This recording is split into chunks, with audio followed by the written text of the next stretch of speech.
Welcome to another episode of the podcast. Dr. Thomas Hemingway here. Make sure you subscribe and hit that notification bell so you never miss out.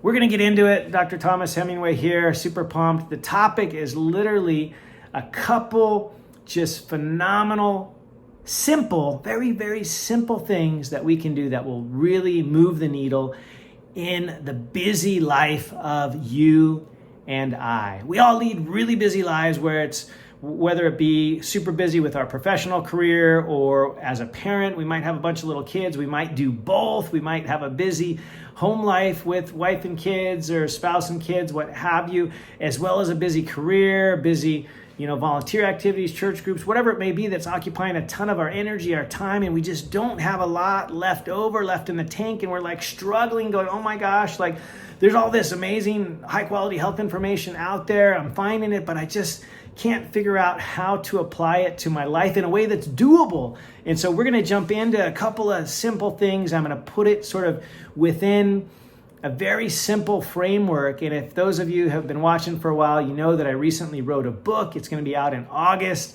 called Preventable: 5 Powerful Practices to Avoid Disease and Build Unshakable Health. We're going to get into a couple steps in each of these practices that can really help you on a day-to-day basis, and they won't take a lot of time. So these are the steps, these are the tips for the busy person out there, whether it be a mom, a dad, a professional, all of the above, that will really help you to get healthy, be healthy, stay healthy, and not going to take a lot of your time. So let's get into it. The first needle mover out there is with respect to what I humbly submit is the most powerful concept in all of health, wellness, and medicine. And this was initially, at least we give credit to him as one of the founders, forefathers with respect to medicine.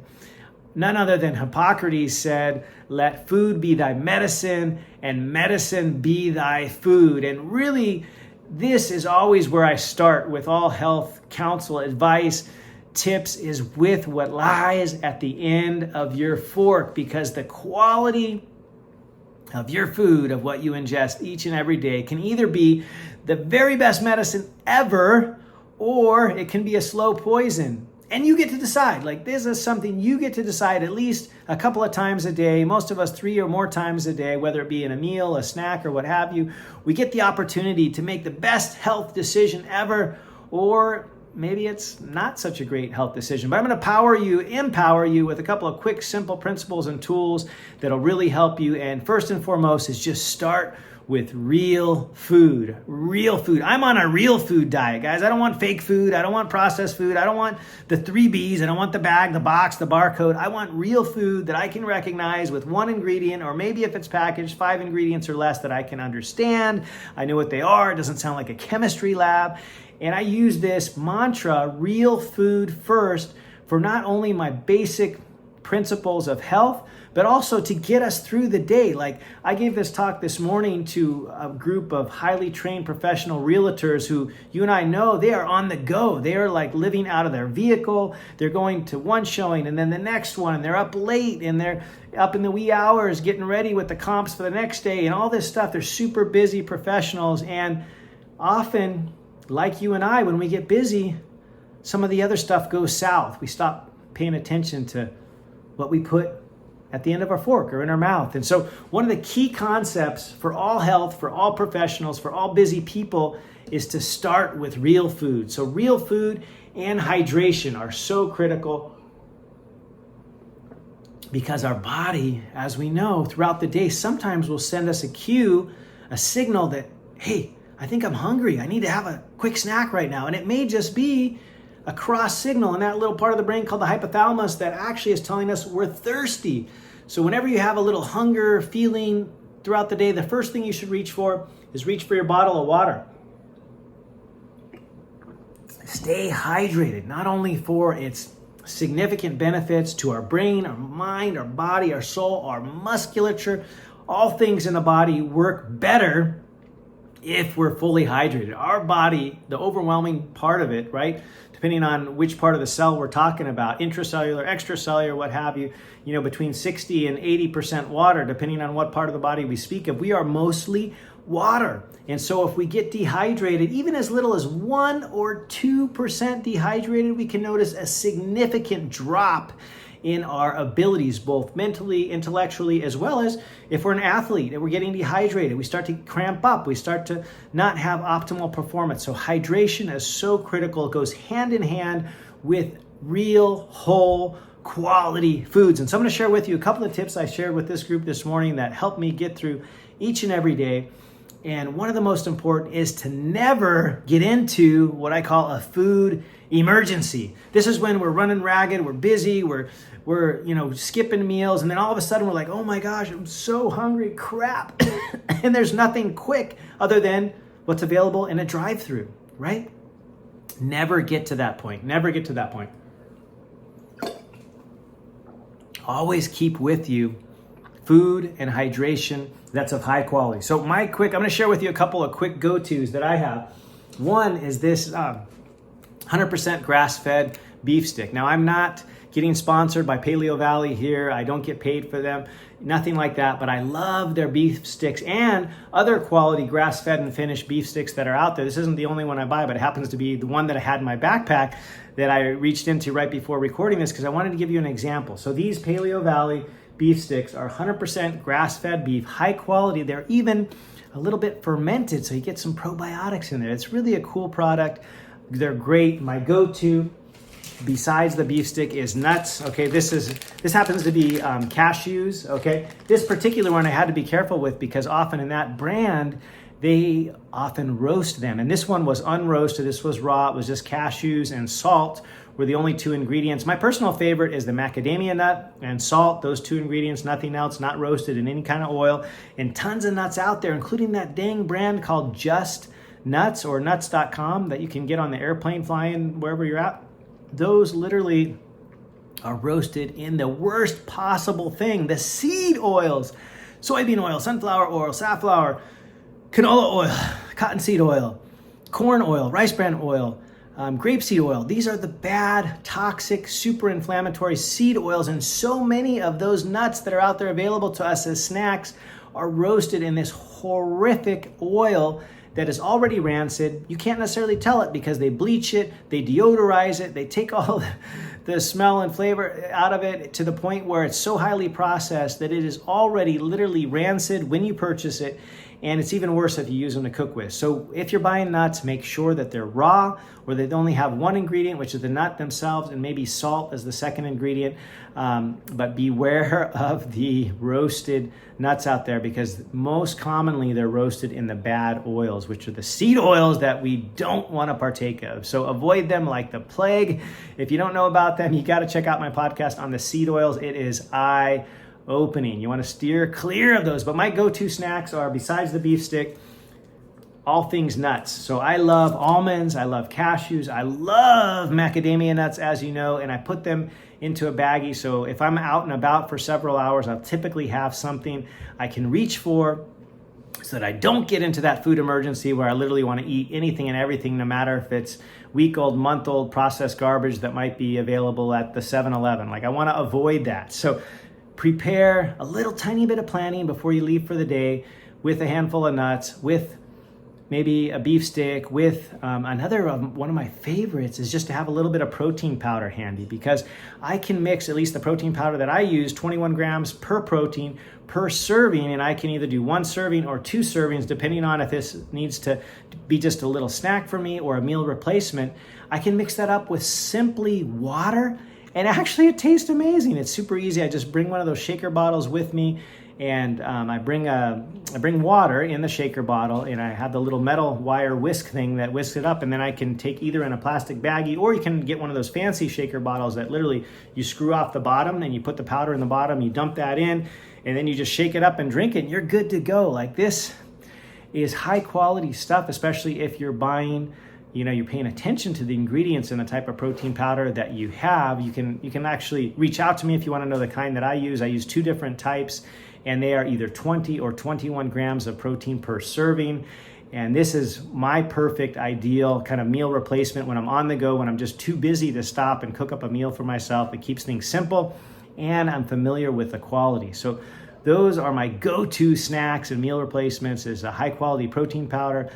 Nuts, any kind of nuts that's healthy. Not usually, peanuts is not usually my go-to. They're not even a nut. They're a legume, or really a type of bean. And you got to be careful with peanuts. Peanuts are actually, and I don't want to scare you, but if you're not buying organic peanuts or organic peanut butter for that matter, like literally peanuts are among the most highly toxic with respect to glyphosate, Roundup, the weed killers, the pesticides. They are tremendously, prevalent in almost every kind of peanut out there, unless specifically you're looking for an organic peanut or organic peanut butter. So guys, steer clear of even the ones that have 2 ingredients, peanuts and water, if it is not organic. If you're gonna buy peanut butter, you gotta buy organic peanut butter because they are so heavily laden with pesticides, especially the Roundup or the glyphosate. You gotta be careful, you gotta read the labels.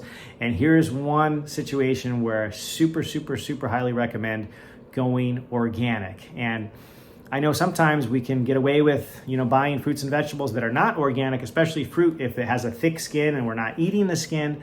I get that. I have a family of 8, 6 kids, a couple of teenagers. Like, I totally get that. And sometimes I just can't even access organic food depending on where I am in the world and what supermarket I happen to be at. I can't always access that. And so certain things you definitely want to try to buy organic. And if you buy peanut butter, that's one of them. That's a great snack anyway. Peanut butter is amazing, but make sure you buy organic. So the other thing, you could throw in a little Ziploc bag or a little Tupperware. I usually like to throw them in Tupperware because I don't like to eat berries that get smashed up. I don't know, just a thing I have. But another one of my favorite on-the-go snacks is a handful of berries. And so what I got recently, and I'm not getting any kickback from this company or anything, but it's a type of insulated backpack. It's the Corksicle brand of backpack. I actually happen to have it here, but it's amazing. It's insulated. I can throw in some Tupperwares with berries here. I can even put a little almond milk or anything that I want to keep cold in there. My berries are fantastic to keep in there. If I mix up a drink before I head out and I want to keep it cold, I throw it in there. And I love it. And it's a portable thing. It's so easy. It's awesome. So if you're on the go, it might be a thing to consider. Have a small little insulated bag that you can put some fresh berries. That way you never, never, never have a food emergency. You got to avoid the food emergency. And that's easy to avoid as long as you plan. Just a little bit of planning, and that's simple to avoid. So that's the food as medicine component that I really, really, really wanted to hit home today, because we make choices each and every day, and they are literally choices that are so simple, but yet so powerful because they do move the needle with respect to our life and our daily choices. They're so effective at either helping us tremendously by having our food be our best medicine ever, or they're hurting us because we are eating the wrong foods at the wrong times and that sort of thing. So let food be thy medicine and medicine be thy food, and you won't go wrong here. It won't go wrong. So super important. I think you'll appreciate that very much, to just take that mantra, let food be thy medicine and medicine be thy food, and it will not lead you astray. It's one of those things that you will be grateful that you did, and it's not taking a ton of effort. It's really so critical, so important. Let medicine be thy food and food be thy medicine. So that's first and foremost. Next, we're going to get into my second favorite topic of all times after food is medicine. It is the wonderful topic of movement. You guessed it, movement is my second favorite thing probably to talk about. The reason I love movement so much is because, number one, it's just awesome and it feels good and it's amazing. But number two is it's one of those things that it has immediate benefits. I mean, you feel good, you feel incredible, you get your positive, happy hormones racing, your adrenaline, your norepinephrine, your dopamine.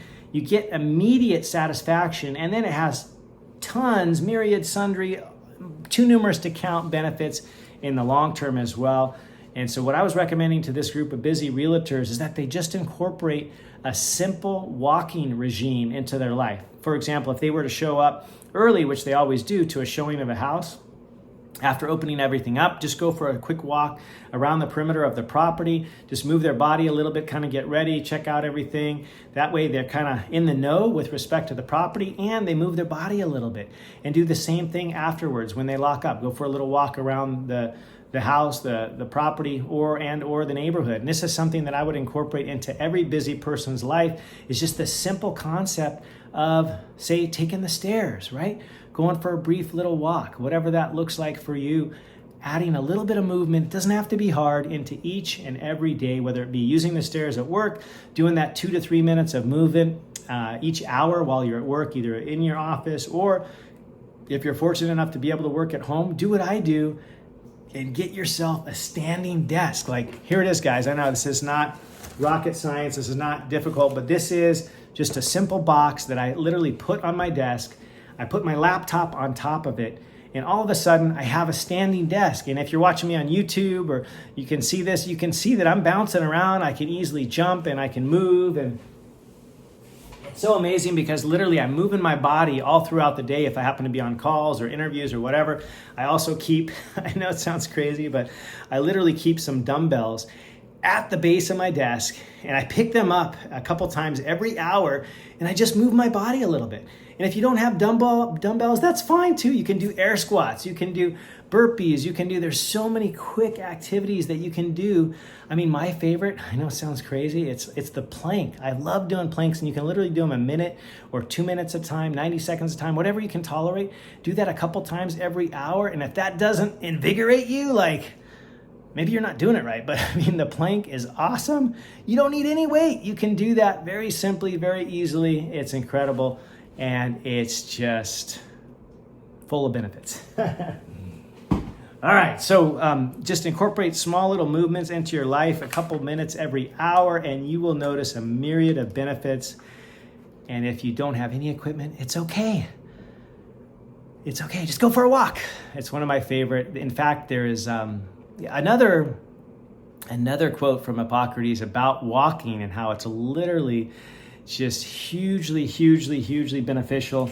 Let me see if I have it handy. Walking is man's best medicine, Hippocrates. All right, I found it for you. Walking is man's best medicine. All right, let food be thy medicine and medicine be thy food. And just go for a walk. There you go. It's that simple. It's that simple. All right, the next super big time needle mover is just with respect to our sleep. Yes, we need it. We can't go by that 413 Dream song that I love called Sleep When You're Dead by The Cure, right? Any Cure fans out there? Like, I used to have this as my mantra. I'll sleep when I'm dead. And you know what? I was wrong. You can't sleep when you're dead.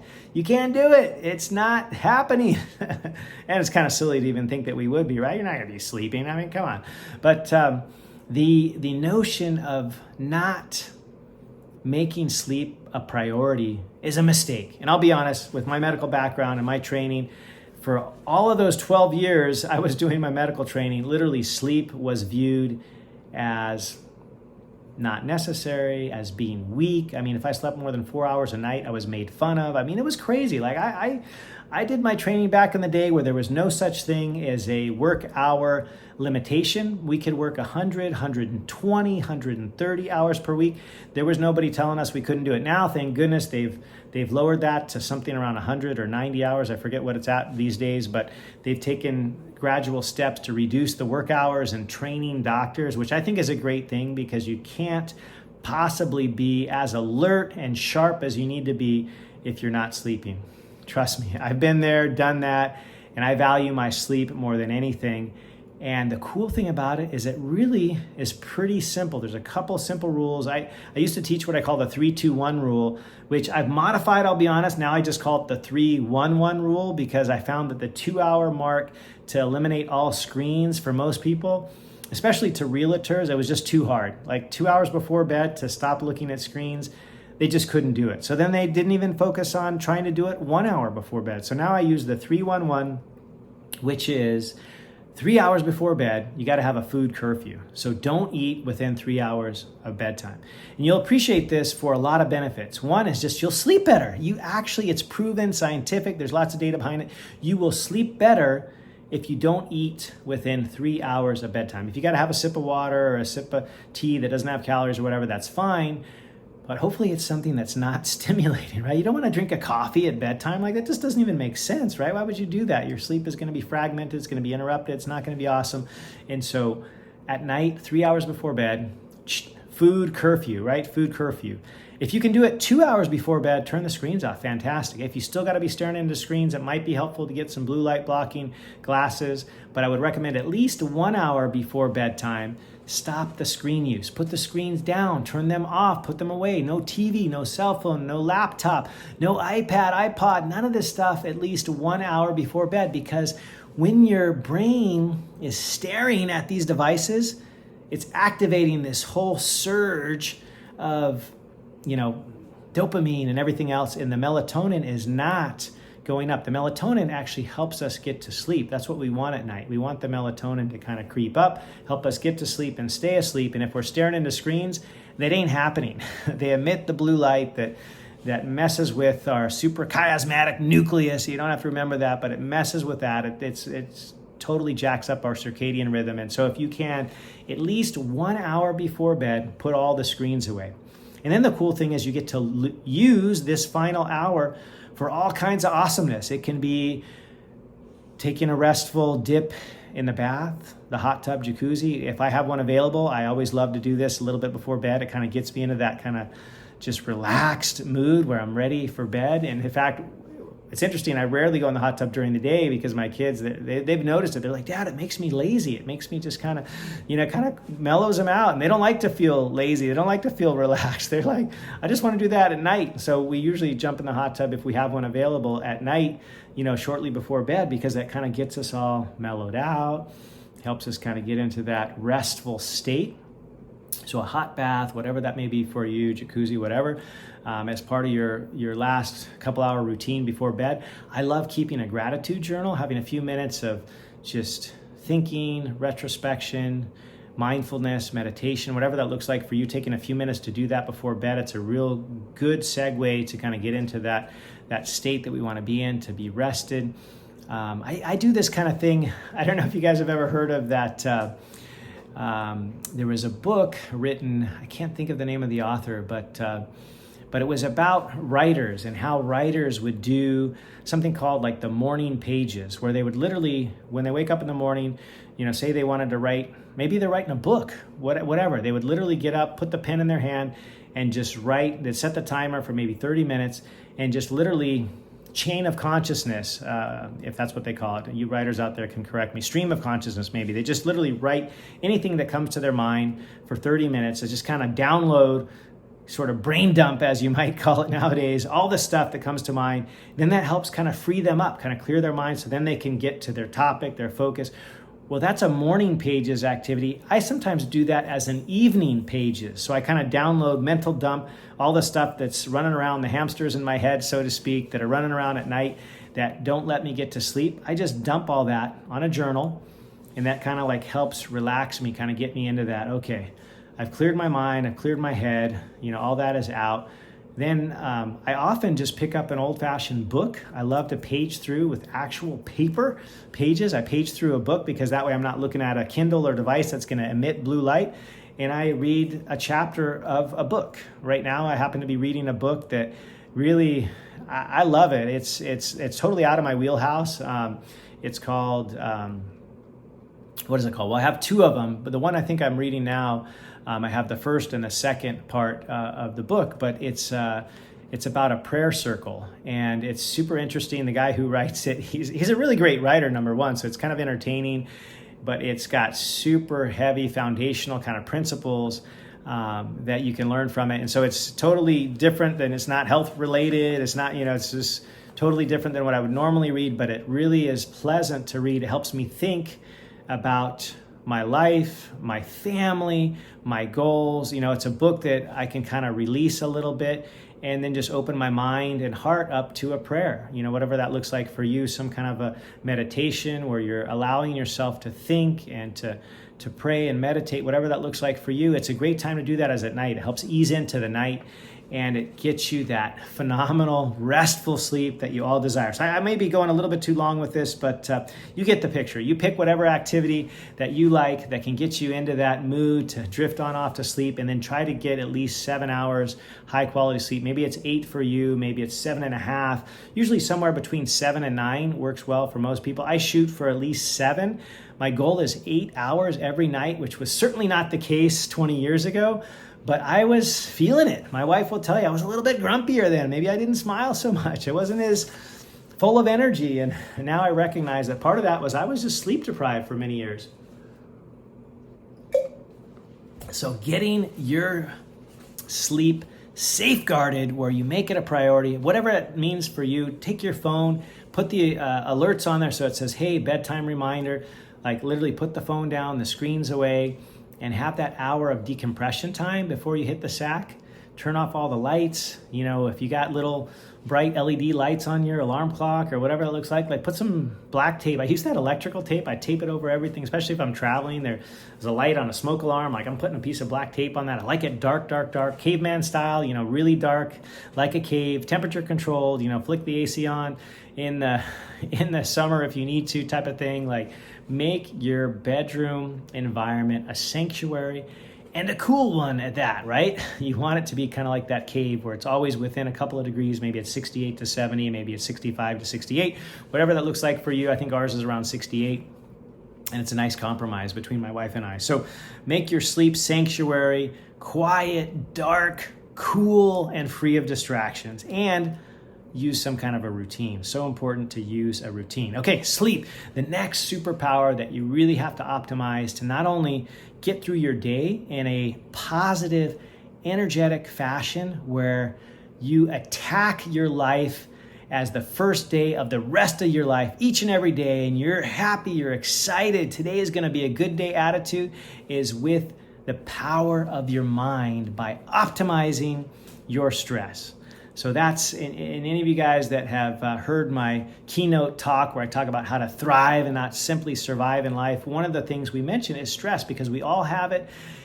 In fact, lately, we have more of it than we've ever had before, especially in the last couple of years of the pandemic. Stress has been such a big component of many of our lives. But the cool part is what most people don't talk about or don't focus on, and I really, really, really wish they would, because it's a big time game changer, needle mover, is that we right here between our ears literally have the power to decide if that stress is going to be a positive thing, if we're going to grow from it, if it's going to be a growth experience, or it's going to be detrimental to our health, because both options are possible. We have to decide, not only is it, the glass half full or is it half empty, we got to decide the meaning that we attach to whatever stress comes our way, because that stress is coming. It may have come already, it may come again and again, but we get to decide the meaning that we attach to it. And there was this literally foundational, I think, one of the best studies that's ever done looking at this back in 2012 that was done in the Health Psychology Journal by Keller and colleagues. And they literally studied nearly 200,000 people. And they broke them into groups, and everybody got to report their stress level, whether it was a low stress level, a medium stress level, or a high stress level. And then they followed them to see if the stress was bad for them, neutral, or even good for them. And you might say, well, how the heck could stress be good for you? Well, let me tell you. So let's just take the highest stress group. So that highest reported stress level group actually did have a portion of them where it was deleterious or harmful to their health. In fact, let me give you the exact numbers. I got the study out in front of me. This was for those that had a high stress level, and between their dang ears, they believed that stress was bad or negative for them. They had a, drum roll please. Are we ready? Ready? Okay, here we go. We're gonna actually do it. Drum roll, drum roll, drum roll. All right, where it is, somewhere. Drum roll, drum roll, drum roll, drum roll. I don't know. Here we go.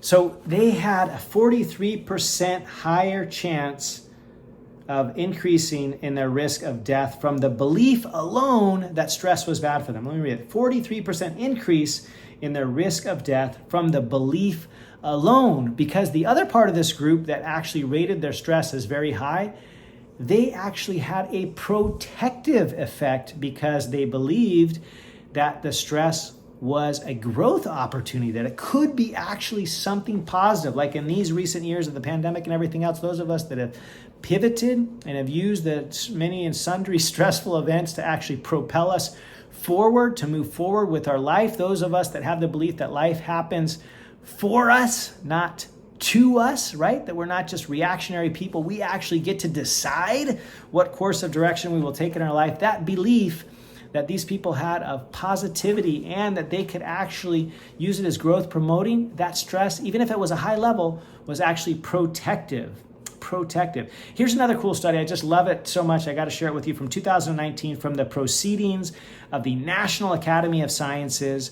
This was, I think, pretty profound. So this was pretty recent, 2019, from Lee, James, and Zevon, from the, once again, the Proceedings of the National Academy of Sciences, or the so-called PNAS, August 26, 2019. And they characterize this as a positive outlook or optimism towards your life was basically one of the biggest factors in longevity, or adding years to your life in a positive health span type of sense. So in other words, I don't care personally that much if I'm alive till I'm 100 or 120, if I'm spending that last decade or 2 or 3 in a care home. Like, that's not how I want to live. I want to be active. I want to have the health span and lifespan right meeting exactly in the center, so I can do the stuff that I want to do right up until darn near close to the day I die, which is why I plan to surf.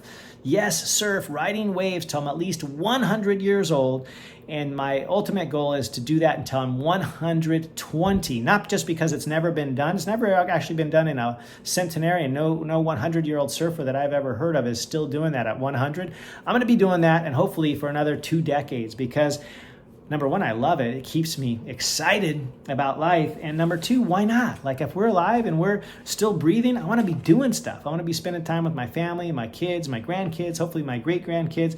And so this study looked at exactly what were the biggest factors in both lifespan and health span, and the optimism or the positive outlook on life was one of the biggest factors. And they say specifically, our results suggest that optimism is specifically related to 11 to 15% longer lifespan on average, and greater odds of achieving exceptional longevity, that is living beyond 85 and much beyond. So this was more independent from anything else, and it was across the board helpful and advantageous to just have that positive outlook on life, seeing that glass as half full, believing that truly life happens for us and not to us. This belief literally was extending people's lives by 7 to 12 years based upon just what's between the ears, how they viewed their life and the positive outlook on life. So don't underestimate the power of the mind, guys. This is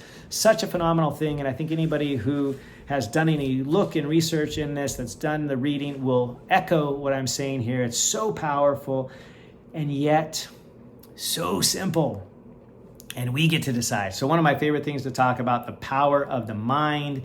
And so with respect to stress, we get to pick whether that's going to be positive and growth promoting or negative and health detrimenting. We get to choose that. We get to decide that, because we have that power. And lots of ways that we can use to optimize our stress, whether it be through breathing exercises like the Wim Hof approach, which I personally like because it's so simple, it's so quick to do. You can change your whole state in the matter of 30 seconds, a minute, even better.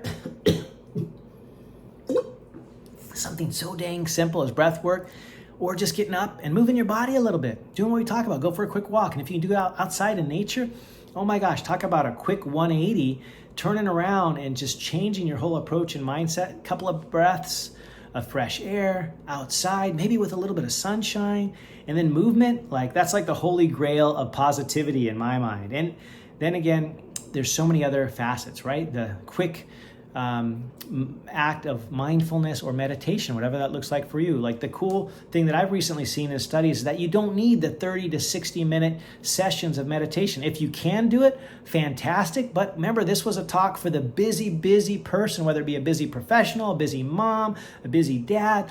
Like, how do we incorporate this stuff into our life in a meaningful way that actually works, that we can fit in and do each and every day? I think we can all stand to fit in 3 to 5 minutes of a mindfulness practice. What I do, I just go for a brief walk. And so during that couple minute walk, I'm being mindful. I'm letting my mind have positive thoughts. Usually there's lots of gratitude in there, some relaxation, some just open thinking, my version of meditation I usually do outside, where I can feel the wind, I can feel the flow, and if I can move my body, like I can accomplish all these things in one foul swoop. I'm all about efficiency. The more things you can do at once, fantastic.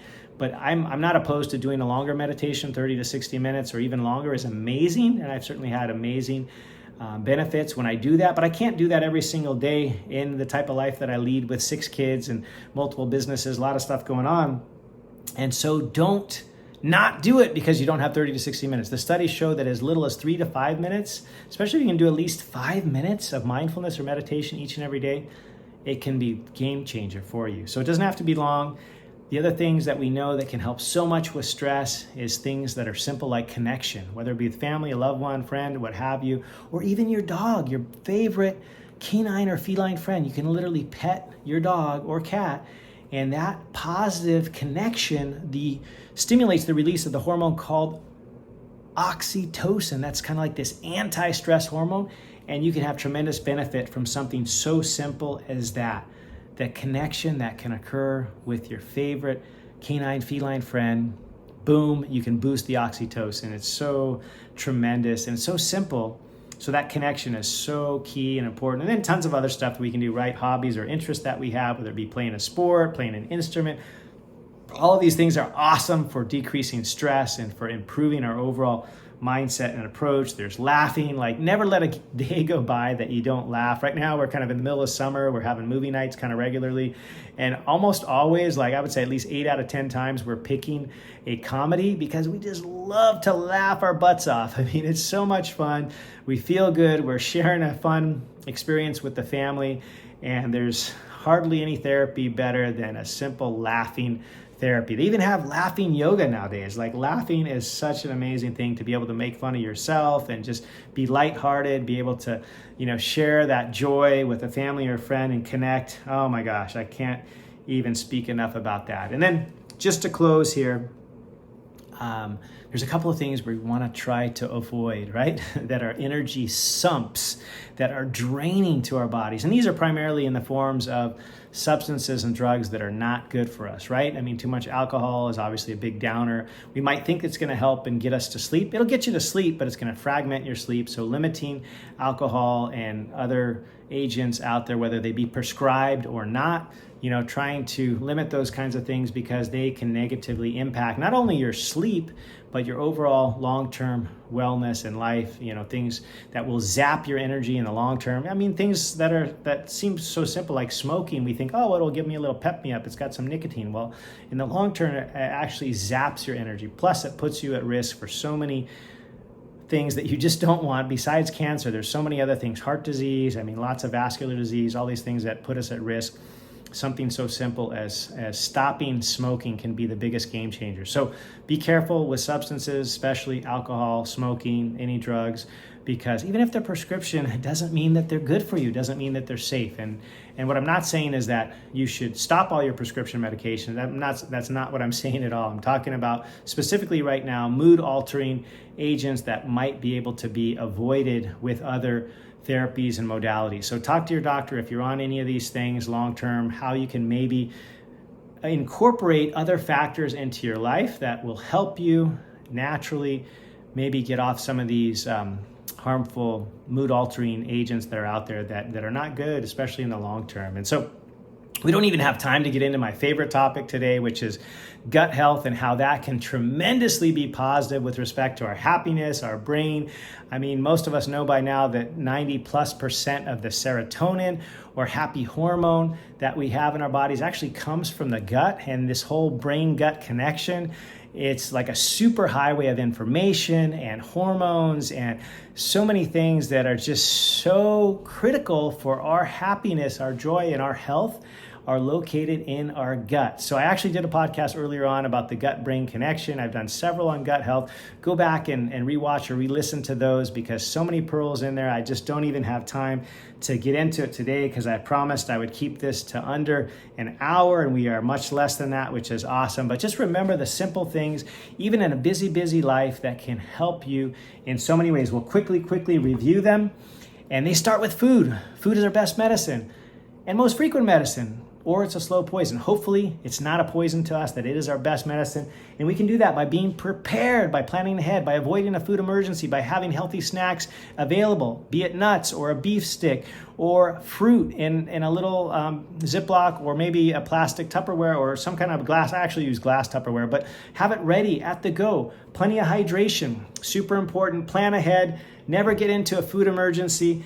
Move our bodies a little bit every hour, whatever that looks like. Go for a simple walk. That's the easiest thing. Make sure you are optimizing your sleep with those simple tools that we talked about. Routine, make your bedroom sanctuary a cave and dark and free of distraction. Stop the food 3 hours, and then 2 hours your screens, or at least 1 hour your screen time. And then that last hour, focus on relaxing activities.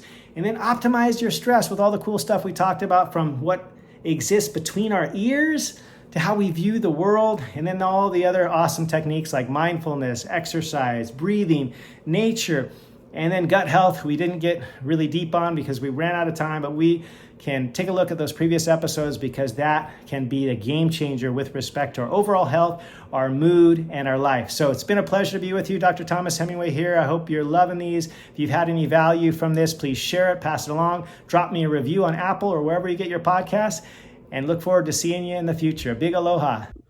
I hope you enjoyed this episode of the podcast. Please make sure you hit the subscribe button and the notification bell so you never miss out on any future episode. And I'd love to hear your comments and feedback. If there's any topic you'd love to hear about, you're dying to know, burning questions, please comment below and let me know what future topics are of interest to you.